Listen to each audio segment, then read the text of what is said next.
You know what I realized? I realized that I need an intro. All the cool YouTubers have an intro. Hello, you beautiful bastards. It's like, oh my god, I can't do that. It feels so fake having an intro, so I just bore you guys. You know, it also says that in the first 10 seconds of a video, if you don't manage to get the audience's attention, then you lose the I probably lost like 75% of you. That's why my channel isn't growing. We're going to read an article. It's got a very, very beautiful Ushkushi lady on a beach here. It's from a magazine targeting teenage girls called Elite Daily. Did you read Elite Daily when you were a young mademoiselle? Huh? It's from 2013. It's ancient history, I know, but it's very interesting because it's going to describe the mindset of a lot of people. Tell me if you know a person that has this particular mindset, thinking it's okay to take advantage of others. I mean, you had publications trying to groom people into thinking like this. Groom. They falsely assume something deceitful is going on. Point number one. People assume that when you take advantage of someone, you're doing it with complete disregard for him or her. The idea is that you are taking advantage at the cost of the other person, in a way that may hurt them. I don't think people should ever do this, but people take advantage of each other all the time. And in most cases, it is at the benefit of each other.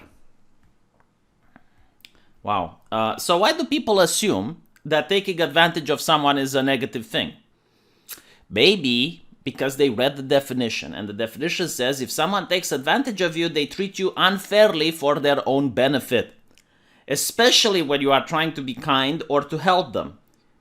As an example, he felt the church was taking advantage of her and pushing her to work too many hours. The church, evil church. Right, so what the journalist managed to do here is he subverted the definition. He completely destroyed the definition of what it means to take advantage of someone, right? Because to take advantage of someone, as we looked at the definition, is always a negative thing. But by adding positive traits to the definition, they watered it down and they made it useless. Because now, according to the new definition that the journalist is trying to drill into a young girl's head, is that taking advantage of someone is mostly positive. So now the person has been subverted. They don't know when taking advantage of someone is good or not. In other words, now the person doesn't really have a value, because the value is it's not nice to take advantage of people. So this was just a great example of showing how it is to subvert words, to change the definition of words, to change the meaning of words, right? From a point of authority, from the authority of Elite Daily. But this isn't the reason that I wanted to make the video. It's just like an example of how they try to sneak it past you. You see, like you didn't even know. You would read it and you'd think that the journalist isn't lying to you. If you get anything out of interacting with another person, you're taking advantage of them. And this is where the mental insanity is going to come into place.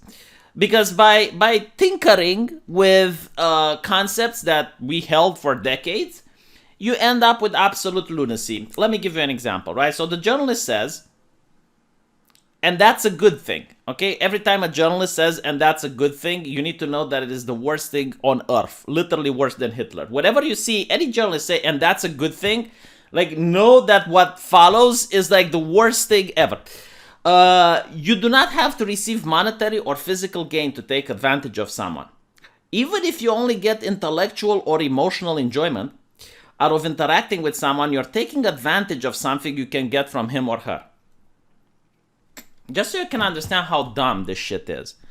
According to them, if you go and you give money to a beggar, you're taking advantage of the beggar. Why?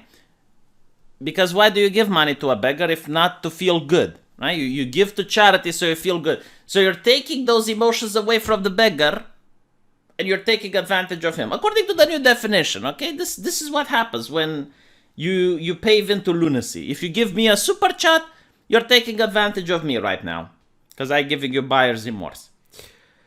But again, like, this is not just, it's kind of like funny at a microcosmos, because this is literally what happens when more professional people start messing with definitions, and it ends up with lunacy in society in other regards. But this is like just a little microcosmos, just showing you how it's done, just showing you the blueprint, so you can recognize it when you see it in other places. But this is my favorite one. This is why I wanted to read the article to you guys.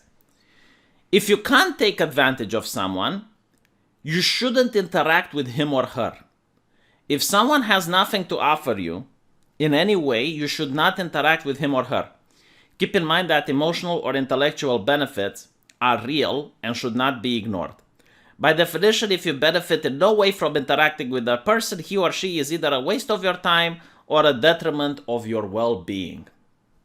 Do you notice how they speak like they're from an authoritative position, like they know what the fuck they're talking about? So this is the problem with this cancerous ideology that has been pushed through pop culture, through these websites, and why a lot of people like notice that this ideology has a little bit of evilness in it, but they can't really articulate why.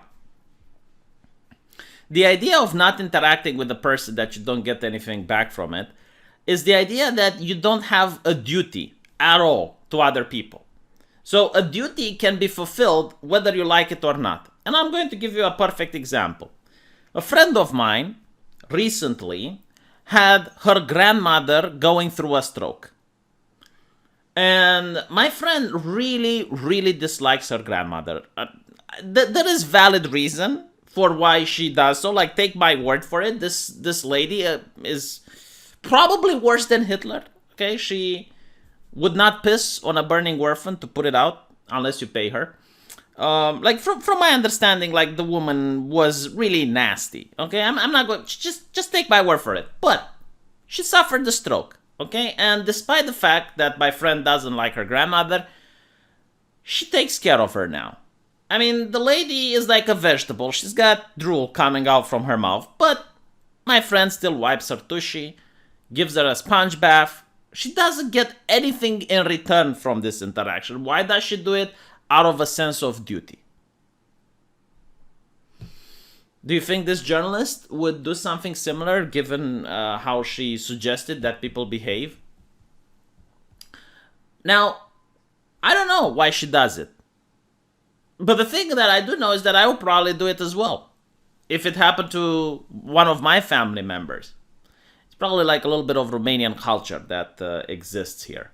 The idea of taking care of your family. And I think that the reason people do this is because they believe it's some sort of cosmic justice. They believe it's like, well, maybe one day I'm going to be in her place. Maybe one day I'm going to be old and I would like someone to take care of me.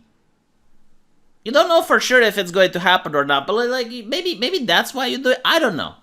I can't speculate why she does it, but it's the same thing like when you go out and you see a woman getting mugged. Here in my country, unlike in the West, because I saw a couple of videos from the West, but here in my country, if someone gets mugged, other people would try to step in. I've seen it happening. Like, I was walking on the street, I saw someone get mugged, and immediately before even I could do something, before I could even whoop my phone out to call 911, you already had like people stepping in and breaking it up.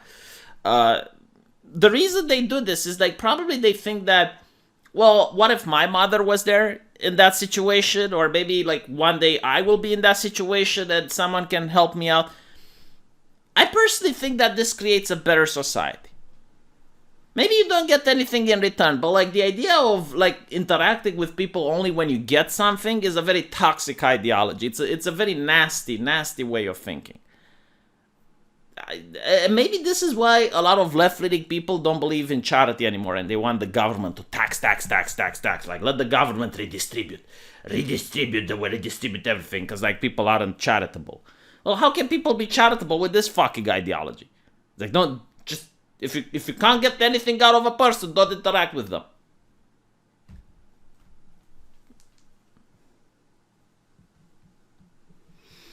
But then it also goes on and it says, if someone can't take advantage of you, you should stop interacting with him or her.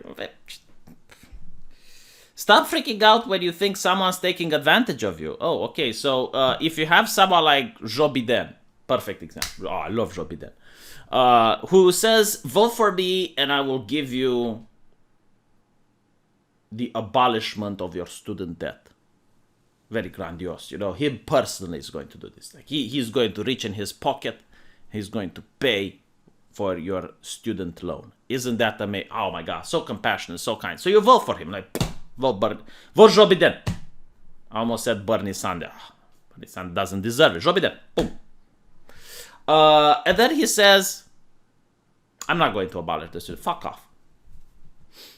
That's a good thing, and that's a good thing, right? Because like you should love people that take advantage of you. Absolutely. It says so right here. It says on Elite Daily. Should love people taking advantage of you. Look here. Everyone should be, and trust me, trust the journalist, trust the expert. I'm not the only person who thinks this way. Immanuel Kant declared that you should never use people merely as a means, but this doesn't mean you shouldn't be using them at all. Oh my God, they subverted even Immanuel Kant. Like Immanuel Kant wasn't subversive enough. They managed to subvert the subverter. All it means is that when you take advantage of someone, you must consider your impact on them and refrain from acting intentionally in hurtful ways.